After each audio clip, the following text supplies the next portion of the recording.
Sacha Houlié en difficulté dans sa seconde circonscription de la Vienne. Alors Sacha Houlié, j'imagine que vous le connaissez, je vais vous montrer sa tête dans un instant, vous verrez tout de suite qui c'est, je pense. C'est le président de la commission des lois de l'Assemblée nationale.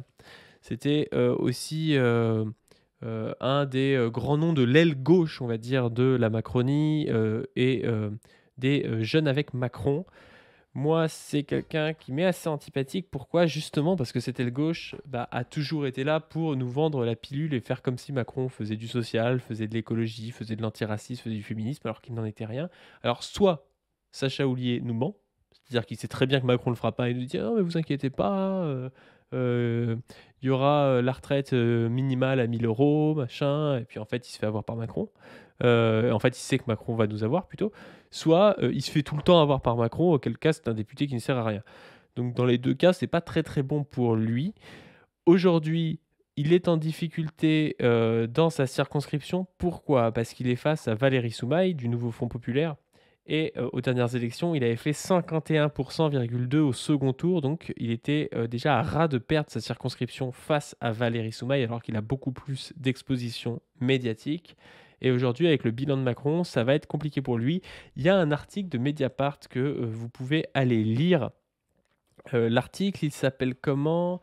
Il s'appelle «Législative à Poitiers, le chemin escarpé de Sacha Houlié». C'est assez intéressant parce qu'en gros, il nous explique qu'il ne met pas Macron ni Renaissance sur son affiche de campagne et sur ses professions de foi parce qu'il sait que quand on est dans une circonscription de gauche, c'est impossible de gagner avec le bilan droitier de Macron, bilan de droitier auquel Sacha Houlié a participé.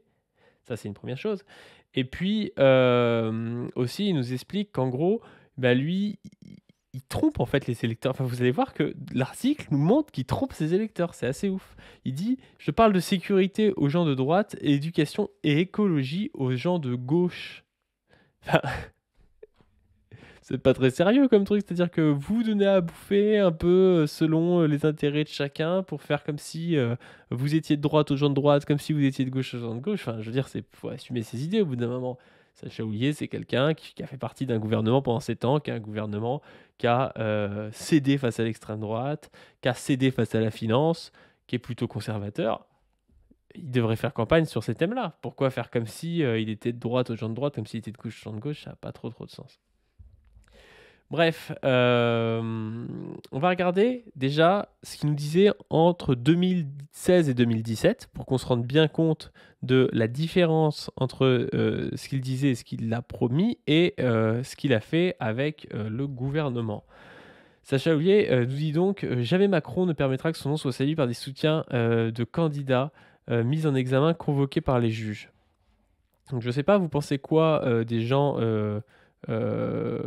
dans la Macronie qui sont accusés par exemple de viol, qui sont même, je ne sais plus comment il s'appelle cette personne-là qui a donné de la drogue à une femme pour essayer de profiter d'elle,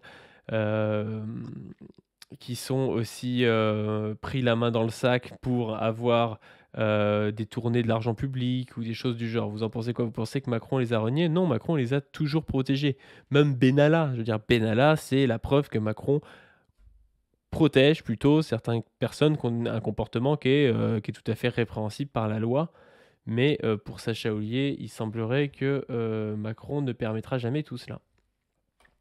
Alors, en 2017 encore, il nous disait que Marine Le Pen refuse d'être entendue par la police. On ne peut être candidat quand on méprise les institutions de la France. Alors, je ne sais pas si pour vous, Macron a méprisé ou non les institutions de la France. Sachant que c'est vraiment le président qui a tout instrumentalisé, qui s'est servi de la moindre petite ficelle pour pouvoir utiliser les institutions, qui s'est servi du 49.3 je ne sais combien de fois. Enfin, vraiment, c'est ridicule de dire ça. Ensuite, il nous dit pour combattre la pauvreté, je vote Macron. Rien que ça, c'est parfait, quoi. Le pays a jamais eu autant de SDF. Il y a une explosion des enfants qui sont SDF d'ailleurs, des enfants qui dorment dans les rues. Mais pour Sacha Houlié, en 2017, il fallait voter Macron pour combattre la pauvreté.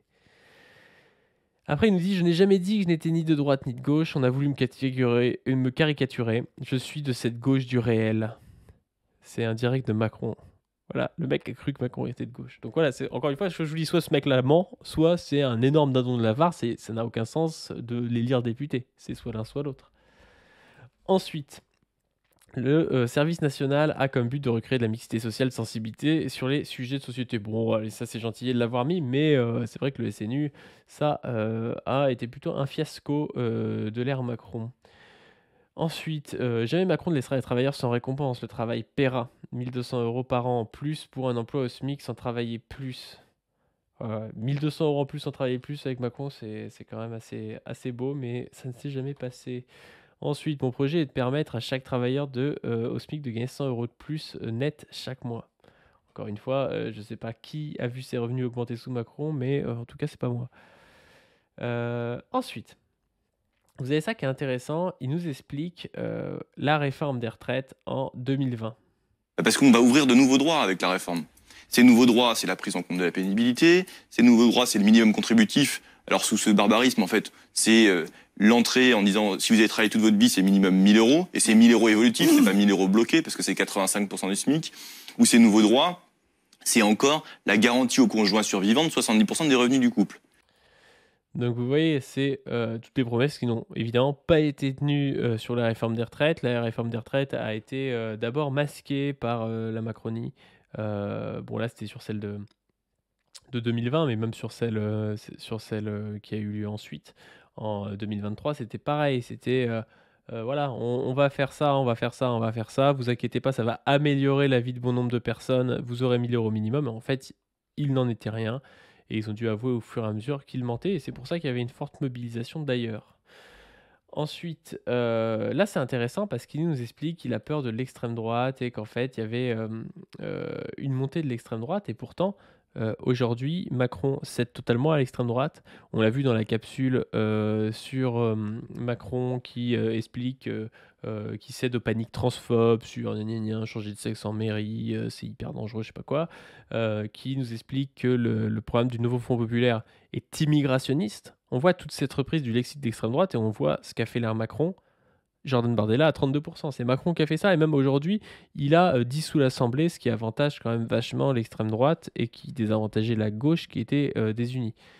Pourtant, pour Sacha Houlié, l'extrême droite a l'air d'être dangereuse et dénonçable. Donc on comprend pas trop le double jeu qu'a Sacha Houlié de rester dans une majorité présidentielle qui fait monter l'extrême droite et qui réutilise même tout un lexique d'extrême droite et avec des gens aussi qui incarnent une certaine droitisation comme Darmanin par exemple.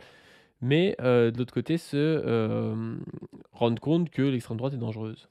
On va en parler, en tout cas ce soir, et assez largement. Sacha Houlié, Avec vous demandez à plaisir. la justice de vous saisir de ces images? Oui, parce qu'on est 10 mois après les attaques sur le capital américain. On est 10 ans après la question de l'attentat à Utøya qui a coûté la vie à 77 jeunes socialistes. C'était des amis, des gens que je connais très bien puisque je les avais accueillis à Poitiers à l'époque. On est dans un contexte où les attentats d'extrême droite... Là, il débat face à Zemmour et on a l'impression qu'il cède rien à Zemmour, mais pourtant l'effet de sa politique, c'est quand même la montée de Zemmour, quoi. C'est ça qui est totalement incohérent avec ces personnes, c'est qu'ils se sont montrés comme étant un rempart face à l'extrême droite, mais comme disait Position Revue l'autre jour, en fait, c'était pas un rempart, c'était une écluse, quoi. C'est que t'as l'impression que ça retient de l'eau comme un barrage, quoi. Et en fait, à un moment donné, tu lèves l'écluse et puis ça lâche l'eau, quoi. Ou tu ouvres l'écluse et ça lâche l'eau, quoi. C'est exactement ça, c'est-à-dire que ça retient jusqu'au moment où en fait ça te lâche dans la gueule et que tu te prends une vague d'extrême droite. Ils existent. C'est En France, l'ancien ils se patron multiplient, du vous avez raison, directeur général de la sécurité intérieure, Laurent Nunez, qui le mentionnait en septembre 2021. On est dans un contexte où on a obtenu déjà la dissolution de plusieurs groupes qui revendiquent d'ailleurs partager les thèses des candidats d'extrême droite, que ce soit Marine Le Pen ou Éric Zemmour. C'est Bastion Social, c'est l'Alvarium, c'est Génération Identitaire. Et tous ces groupes-là, ils doivent être dissous. On va regarder d'autres trucs où c'est un petit peu pareil, parce que je ne veux pas vous mettre non plus des heures et des heures Là, il parle des camps survivalistes, c'est pareil, c'est pareil. Je vais peut-être pas vous le mettre parce que ça n'a pas trop d'intérêt, mais si vous regardez, vous pouvez aller voir vous-même ces tweets, c'est pareil, il dénonce l'extrême droite. Après, il dénonce aussi Sainte-Soline. Ça a été un soutien des gendarmes face à Sainte-Soline. Alors non pas qu'il faut cracher sur tous les gendarmes, mais quand même à Sainte-Soline, il y a eu, on se rappelle, oh j'ai perdu son nom, Serge, militant écologiste à Sainte-Soline qui s'est retrouvé entre la vie et la mort à cause justement des forces de l'ordre. Et c'était vraiment problématique parce qu'à Sainte-Soline, ce qui se passait, c'était des manifestations qui, au pire, auraient peut-être endommagé une bassine ou des canalisations, mais c'était pas bien grave. Et on a traité les militants écologistes comme étant des terroristes. C'est-à-dire qu'on a dit, ouais, c'est des éco-terroristes. On a utilisé des législations justement antiterroristes pour pouvoir faire des perquisitions, faire des gardes à vue un peu abusives et puis justement tirer dessus avec notamment des armes de guerre, des grenades qui étaient catégorisées armes de guerre sur les manifestants, quoi. Donc Sacha Houlié, lui, est du côté des forces de l'ordre à Sainte-Soline. Ensuite, on a Désintox, il nous dit « Il n'y a pas de projet d'augmentation des frais à l'université, 80 000 places en plus, suppression de la cotisation de sécurité sociale, repas à 1 euro, gel des loyers et frais durant la crise, aide d'urgence. Depuis 2017, tout est fait pour aider les étudiants. » Alors, on rappelle que Sacha Houlié a voté contre le repas à 1 euro. Donc, c'est bien sympa, mais le problème, c'est qu'on peut avoir dans des tweets comme ça des idées de gauche et faire l'inverse. Alors, on aimerait bien savoir pourquoi est-ce qu'il fait l'inverse et est-ce que s'il est réélu dans la deuxième circonscription de la Vienne, il va continuer à faire l'inverse ou pas. Encore une fois, on ne sait pas s'il nous ment ou si juste il est un peu bête, quoi. Ensuite, il nous parlait de Valérie Pécresse qui reprenait les thèses d'extrême droite. Et puis un dernier élément, là où je pense que c'est le plus grave, la façon dont Valérie Pécresse s'est vautrée dans les thèses d'extrême droite, avec l'utilisation d'un terme que l'on ne connaissait aujourd'hui, enfin jusqu'à présent que dans la bouche de cadres du Rassemblement national ou de M. Zemmour, qui est la référence au grand remplacement, qui n'a absolument rien à faire dans la bouche d'une républicaine. Encore une fois, est-ce que son gouvernement est tant au clair que ça avec l'extrême droite, les thèses sur le grand remplacement, l'immigration, le racisme? Moi, j'ai quand même vu un président de la République qui a dénoncé un programme immigrationniste en parlant du programme du Nouveau Front Populaire, qui est juste un programme de gauche où, oui, on est pour régulariser les sans-papiers, des choses comme ça. Enfin, c'est pas non plus, c'est pas non plus une dinguerie, quoi. Mais Macron s'est retrouvé à reprendre le même discours que l'extrême droite. Et donc, est-ce que c'est si éloigné que ça ce que défend Sacha Houlié et ce que défend Valérie Pécresse, par exemple? Je ne suis pas persuadé, pourtant, il nous explique que Valérie Pécresse, c'est déjà un peu une zémourienne, c'est déjà un peu une lepéniste.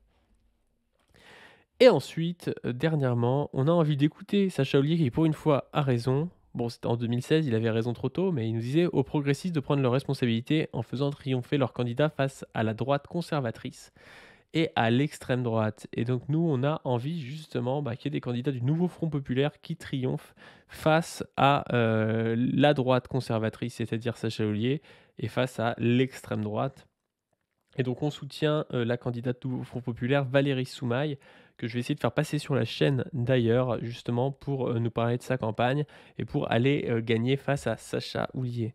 Sur ce, je vous invite à donner sur le Tipeee. Je vous invite aussi à vous abonner à cette chaîne et à vous abonner à la chaîne principale. Je vous rappelle d'ailleurs que sur cette chaîne principale, on a sorti une nouvelle vidéo sur les éditions sociales qui s'appelle Éditrice marxiste, une espèce en voie de disparition.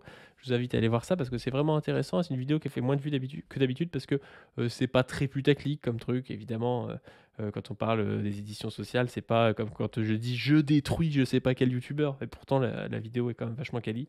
Et notamment, c'était la première filmée par Game Focus où on voit vraiment une image qui est meilleure que d'habitude. Sur ce, je vous dis à plus.